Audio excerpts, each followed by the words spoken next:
Thank you to all of our presenters for some very insightful comments and thoughts. I think it helps to frame the issue here and hopefully generated your own thinking in terms of where we go with leadership in the sector.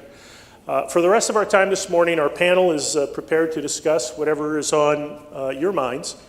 Again, if you have a question, write it down on one of the index cards, and we'll have a couple people coming down the aisles here in a second to collect those and pass them up, and we'll see what we can cover. But let me get the discussion started while we're doing that. Kelvin, you just mentioned the statistic in the survey about the 61% of grant makers who feel that it's important to do more for professional development and leadership development. And Elizabeth, you cited some of the same statistics. I'm sure there's a lot of people in our audience who are charged with figuring out how do we make that grant request? How do we position ourselves so that we convince those funders that this is important and we need to come up with their support? So my question for all of you really is, where is that disconnect between what the need is and what funders are not hearing perhaps, and how can we frame the message so that it resonates better with grant makers and other supporters? Anybody? I guess from my perspective, it's about sustainability. It's about getting grant providers to understand that while the dollars may be here to support the district or the entity today, in order for us to sustain the challenges, sustain the organization and sustain the initiative that we're requesting the dollars for, we need to have people develop. We need to have people who can backfill, if you will, positions when people leave. I lost some 7 people over the last 30 days at top level management positions, and in order to fill those positions, I needed to have a bench, if you will. So I think the issue is sustainability, telling people that I need these dollars for professional development to build sustainability. Okay. Dee? One other thing I'll add, and I think Dr. Adams really spoke to a piece of this as well. I think part of the challenge is it's so hard to provide the metrics to show how you're going to measure impact if you're going to invest these dollars. So trying to get your arms around that, I think, is important. But the other thing that I would say is, this is one area where there truly can be collaboration among organizations, because to fund every organization to develop a leadership development program is not efficient or effective. And I just think in the St. Louis community, what an opportunity if we can figure out how to get together and do this on a collaborative basis so that you really do have that critical mass, if you will, to be able to do it in the right way and to be able to meet the broader need of the entire community. Mm-hmm. Okay. Elizabeth? I was going to say, as the funder on the panel, although Dee was on our board at one point. I missed that.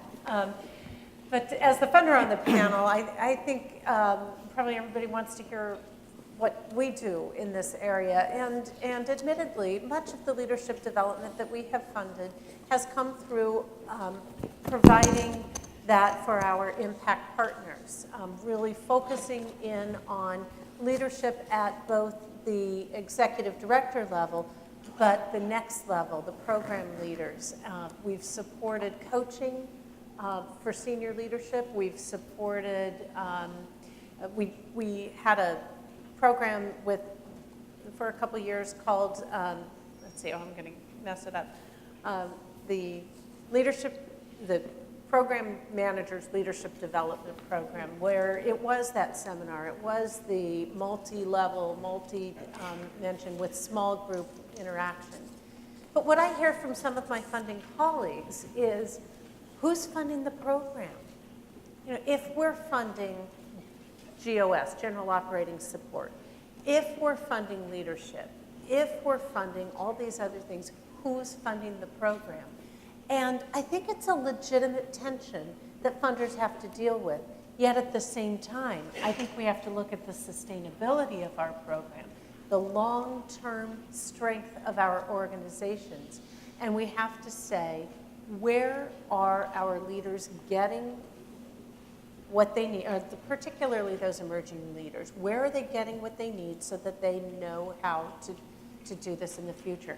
And it needs to come through programs like those that Focus runs or Nonprofit Services Center runs, or the independent programs like the Hispanic Chambers program or Leadership for Social Change. It's tough, though. It's tough for those programs to get the attention of our funders to say, yes, we really, really do need this. Okay.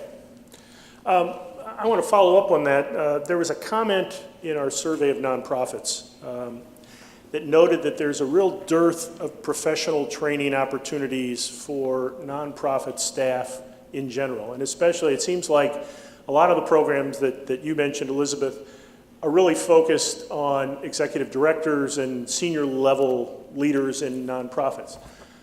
Do we need more programs that are like the ones you mentioned that are really geared for lower level staff? And if so, what would those programs look like? Well, I certainly believe that we do need more of that type of program. And I think what it needs to be is that whether it's one day a month, whether it's 3 weekends over the course of a year, I think it needs to have, these programs need to have what is leadership, what are the skills that you need to have as a leader. They need to have the networking component. They need to be tied back to your home organization with some kind of, I think you said this, Castor, with some kind of oversight or understanding in the home organization that you're going through this leadership program, and that you want to have an opportunity to use what you're learning. As Dee said, it's all in the experience. That's where we learn from both what we do well and from the mistakes that we made, that it's in that experience that it's critical. So I think they've got to have a couple of different things, but I agree with Dee that it doesn't have to be every organization trying to develop their own. Every senior leader in an organization should be mentoring the people within that organization. But to have a full-fledged leadership program with a staff of 5 doesn't really make sense. We've got to find a way to bring this into those intermediary or nonprofit management service organizations that we currently have in our community, and then we have to support them. One of the other issues that was raised, there was a comment in the survey, talked about the fact that a lot of organizations in town, probably the vast majority of organizations in town, really don't have large staffs. And so the whole issue of time, even for mentoring and so forth, is a major challenge. What role can board members or other volunteers play in helping with this whole mentoring and leadership development and training aspect from your experience? Any of you? I'll talk a little bit about Castor? it. Even though I'm not a nonprofit professional, the Chamber's a relatively small organization in terms of staff. I think we have 3 now. And so we've had to rely more on volunteers to not only put together the program, but also just in dealing with our staff. And when you think about what they can do, I mean, one clear-cut example that happened for us is we had a young woman who was our office manager who, just, I guess, being in the presence of folks who and she was sort of partially through college, but not trying to figure out what she wanted to do with herself. We put some things in place in terms of training for her based on what she expressed interest in. But ultimately, it was just the experience of having the board members come to the office, take an interest in her and her personal development, and a lot of us talking to her, which ended up actually this past summer in us losing her so that she could focus full-time on her studies and graduate from college. But many of us impressing the importance of that on her to say, you need to graduate from college. You need to do that now. You can't let it drag on for years and years and years. And so, I mean, from my perspective, in a small organization, I think it's just the time and the being there. And I think particularly the younger folks will just naturally look for that mentorship. And if your board members are willing to offer it, I think there is value. Anybody else have experience with that? I mean, it's interesting. I would say that we don't have a kind of set system of that sort of mentorship between board and staff, but it's something that we should. I mean, it's an interesting thing because I do think that there are skill sets and sensibilities and things on the staff level where they could really learn from professionals out in the field on the board level. And we are a perfect example of an organization that needs to really think about the way that we interact and the way that expertise from the board can come onto the staff level, and haven't figured that out, but know that there is a lot of richness in the possibility of that relationship. Okay. All right. A question from our audience. What are the systematic ways to identify high potential individuals in your organization? Dee? Well, we have, and we're a larger organization, so I realize we have the ability to do some of these things that maybe others don't. But this process is one that works well, and it can be scaled to a variety of situations. And we have a formalized talent review process that happens every year where the senior leaders of the organization sit down for a half day or sometimes a full day, and they talk about the talent in their groups, both in terms of performance and in terms of potential. And we use a 9-box grid, maybe some of you are familiar with this or have used this before, to help have the conversation about each individual and where they're performing now and where their potential is for taking on additional roles at some point in time in the future. And then as each person is identified and assigned to one of the boxes, we have a discussion around what kind of development do they need to have in order to move to the next level. And it's a great way to think about it because there are some people who are extraordinarily high performers and they love what they do and they want to keep on doing it. And oh, by the way, they really don't want to take on a higher level leadership role. Somebody else can have those headaches, But it gives you a way to say, these are people who are our core bench strength. We need to retain them. How are we going to do that? They need attention and development too. So it's a great framework to help the current leaders have that discussion about team members and then connect it to what we can do to help them grow no matter where they are in that process. Kelvin, do you do anything in the schools to try to identify who the next principal is, for instance? Yes, we do. We have a principal development program where we identify potential persons who want to be trained.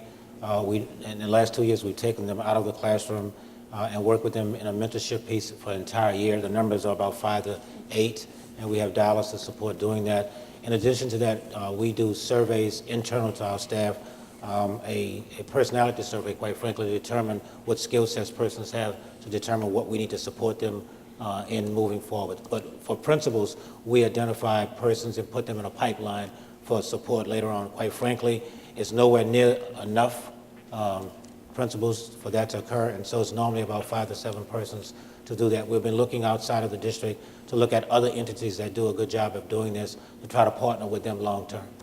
Okay, terrific. Another question from the audience, and this is, I guess, for all of you. What advice would you give to nonprofit boards in assessing how well executive directors and other senior leaders are developing leaders within their own organizations, particularly when the executive director is insecure and fears losing control if others grow? Wow. Well, I will. You feel the need to respond right away? My thought is, if you think your executive director is a little insecure, then maybe dealing with that first would be important. But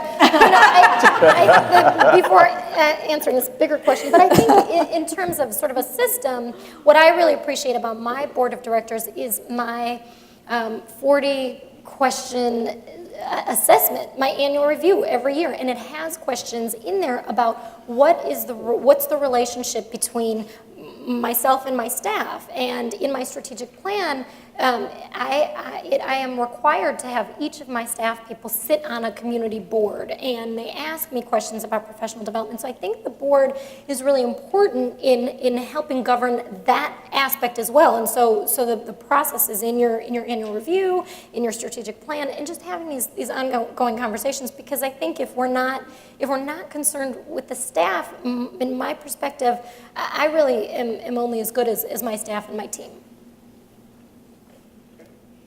Great. Along some of the same lines, this is a question about leadership succession planning. And the question, if I can kind of paraphrase it here, is what's the best way to go about succession planning, especially if the executive director who sees kind of the logical heir apparent isn't necessarily the same person that the board would see as the heir apparent? What's the best way to get everybody on the same page and keep that process moving forward?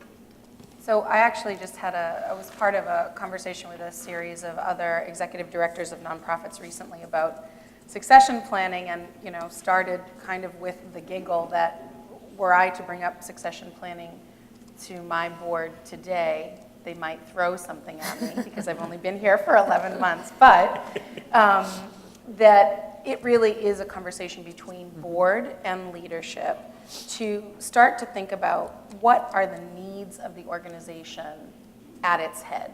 And that can start with something as easy as having the board really look at what a job description is for the leader of an organization and be able to think about the kind of functional needs that have to be filled there.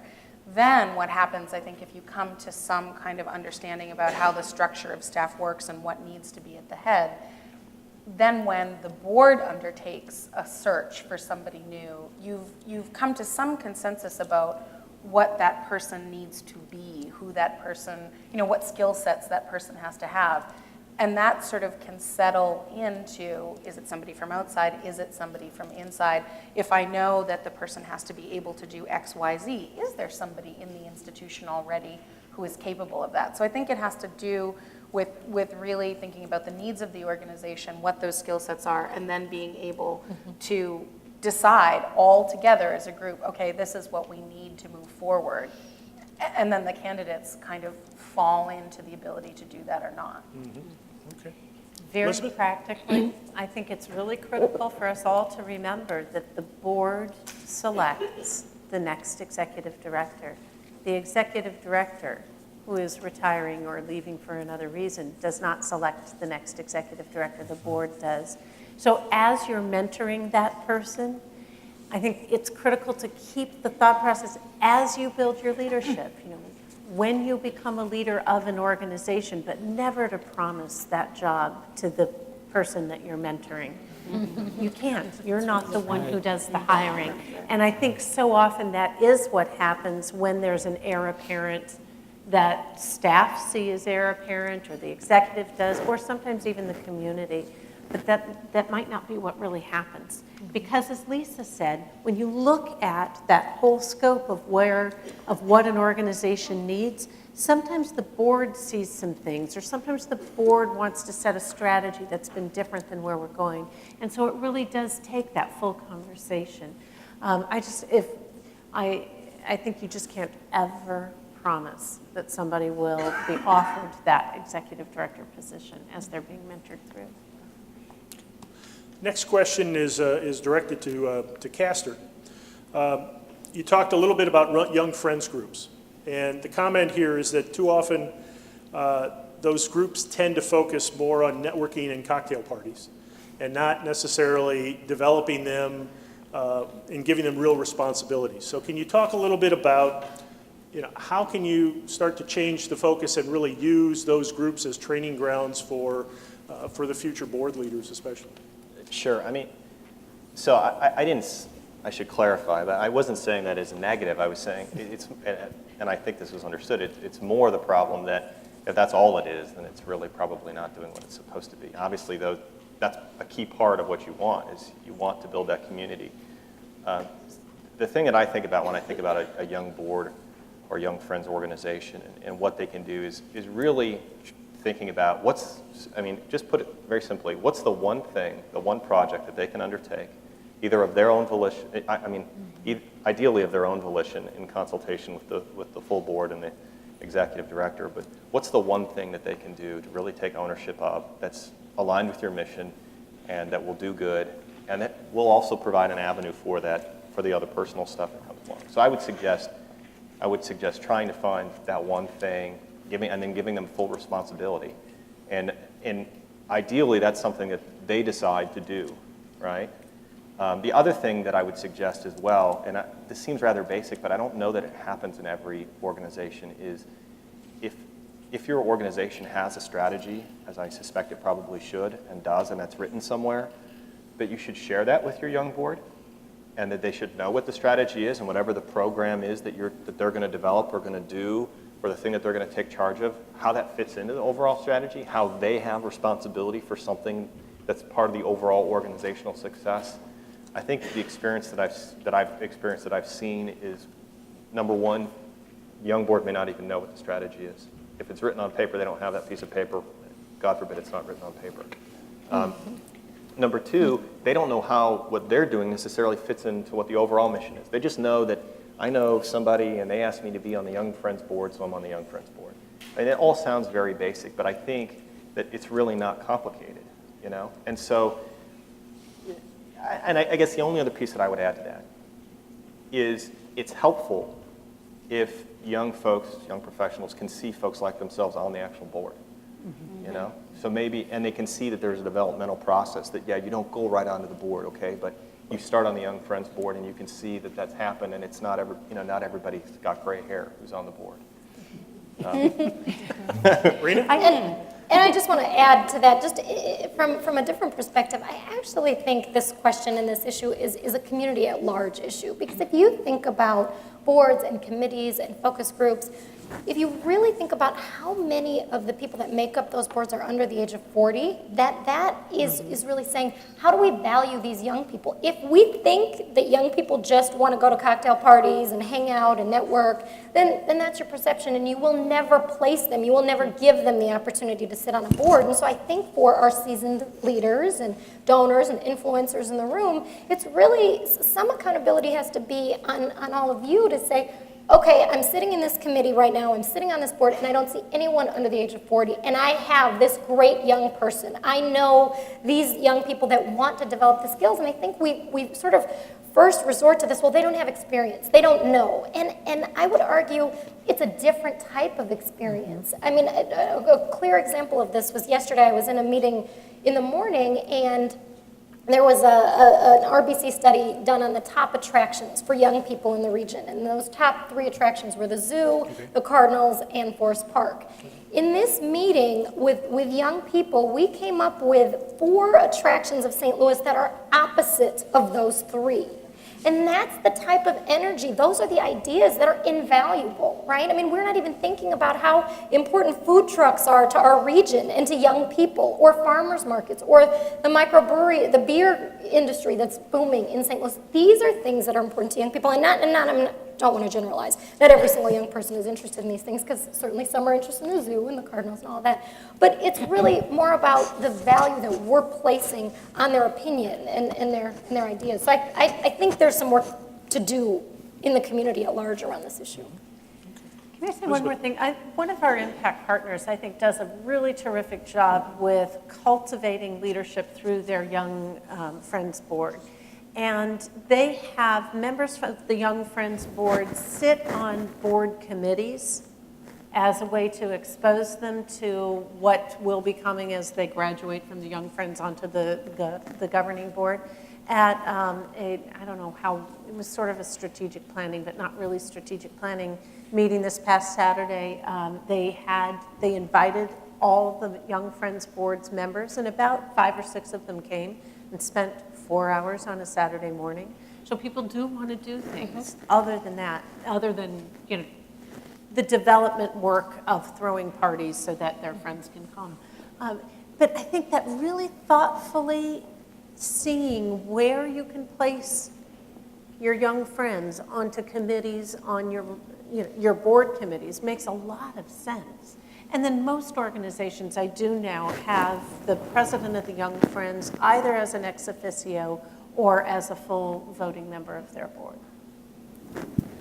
We do that as well, and it's been fabulous. Yeah. And I have learned a lot from the junior board members in their service on committees. It's amazing.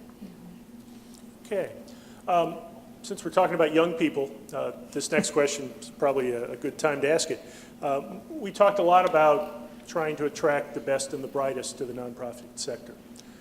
The reality of kids coming out of college these days and starting out is that they're saddled with a lot of college debt, and they also have some different perspectives in terms of how hard they want to work, how much time they want to put in versus work time versus private time, family time, and so forth.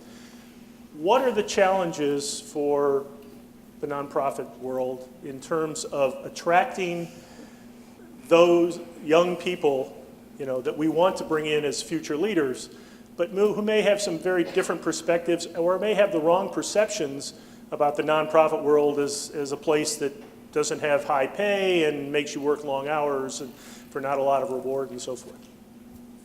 I think that's about recasting the issue of reward and the definition of reward. I really do, because I think there's a great deal of reward in the nonprofit world. And they have to do sometimes with things that are indeed unquantifiable. There's no question about it.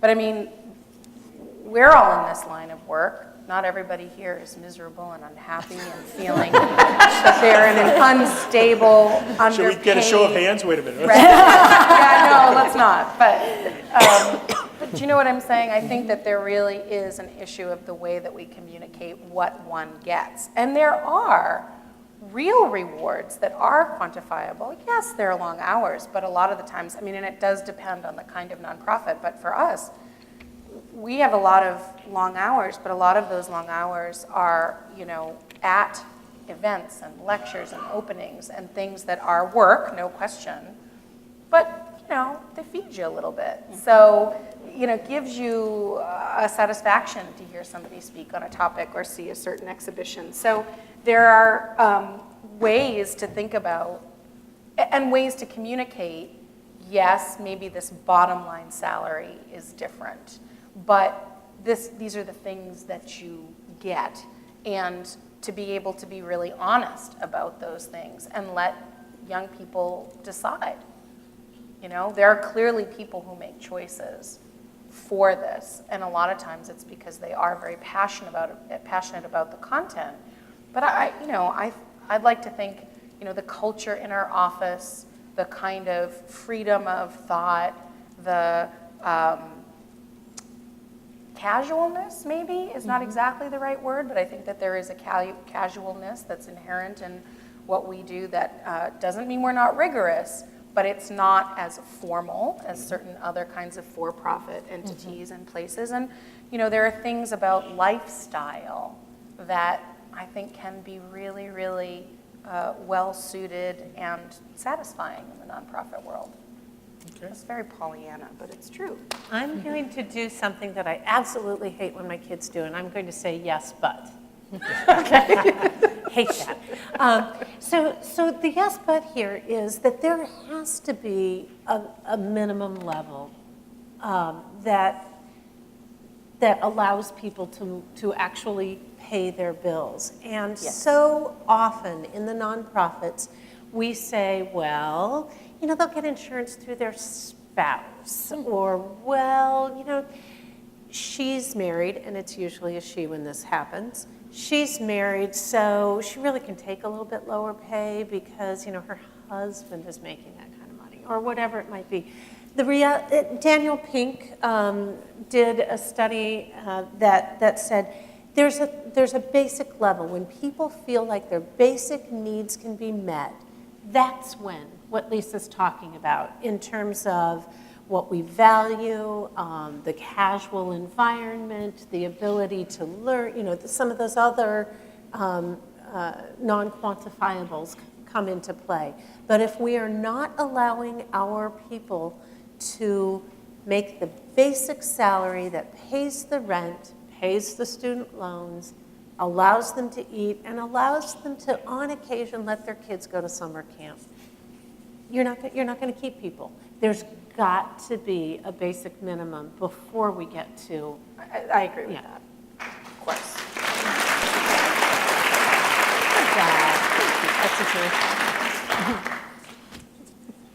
Question about diversity. Someone in the audience writes that their organization's board is completely homogeneous, and as is their workforce. It's entirely white. And even though they have tried to promote diversity, diverse candidates take a look at the organization and don't want anything to do with it because they don't think they would fit in. Sure. So how do you break through that barrier? How do you take that first step to achieving better inclusion and diversity? Absolutely. It's a wonderful question. I think the first thing that you have to do in approaching that situation is be very real and honest about where you are. So when you are interviewing that candidate and you know that you want this person is going to make your team stronger, you have to say, we are new in our diversity journey. We're figuring this out. We don't have all the answers. We would we want you because of your skills, because of your competency, and we are going to do the best that we can do to retain you here. And because that's the other issue is the retention piece, right? And so that when marginalized communities, people of color, minorities come into organizations and there's no one like them, that sometimes we run the risk of being unintentionally offensive. And so then they leave. But if you are open and honest about where you are and you say, we may make mistakes and please help us through this journey, or we are working with a diversity consultant, we're going through training, we're doing all of this so that we can improve, I think that the person will realize that you're being genuine and that you want to make it better. Okay. Any other thoughts on that question from anybody? Okay. All right, we have time for kind of one more question, so I'm going to go down the line and ask each of you to respond to this, in 30 seconds or so, but maybe that's impossible. I apologize ahead of time. But the question is, looking at the community as a whole, what can we do to help encourage executive directors to make leadership management, leadership development, leadership transition a priority? Kelvin, you want to start? 30 seconds, huh? I think it really is an issue of intentionality. I think it's an issue of, regardless of what your fiscal constraints may be, when we had a $65 million deficit, or now with a $15 million surplus from 4 years ago, we still made a focus of spending dollars for professional development. So I think it's intentionality. I think it's having a real plan that you follow to make sure that you are spending dollars to support your employees, regardless of what's happening in the organization, regardless of what the strategic plan is, regardless of what the issues are that you're dealing with on a regular basis, whether they come 1 week and change the next 2 weeks, the dollars need to be spent for professional development of your staff. Terrific. Lisa? Well, I think in some ways that the word intentionality is really, really great and makes a lot of sense. And I think that even more than tying it to a specific kind of budgetary line, et cetera, it probably is something, and we don't do this and should and will, it should be a part of the strategic planning for an organization, that it should become just as important as which exhibition you show, and that the front end public side of the house, the front of house, is that we're always taking care of the back of house as well, and that it becomes something that board and staff get together on and agree is essential for the organization. So I think that that's right. Okay. Castor? From a board member perspective, I would just reiterate, back office, if you will, is part of our strategy every year. So because it's on the strategy, it's part of something we track. Because it's something we track, it's part of the ED's job. So, it's just part of the job for our executive director to think about how his operation is running and what his plans are for development for each of the employees, and that includes succession plan. I think it's, I don't want to oversimplify it, but you got to have a plan. You got to make it part of the ED's job to work on it. As a board, you have to have that and follow up on it as a board.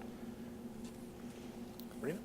I think for me, what's really important as an executive director in thinking about leadership is just finding out from seasoned leaders what the challenges are and really understanding what that looks like. And so talking to the Jim Bufords and the Jim Brauns and saying, over the years, what did you experience and how is that going to help me as a leader now, but in this next generation of leadership? Because I think there's just too much information out there that we're not tapping into. So I think just continually being open to learning.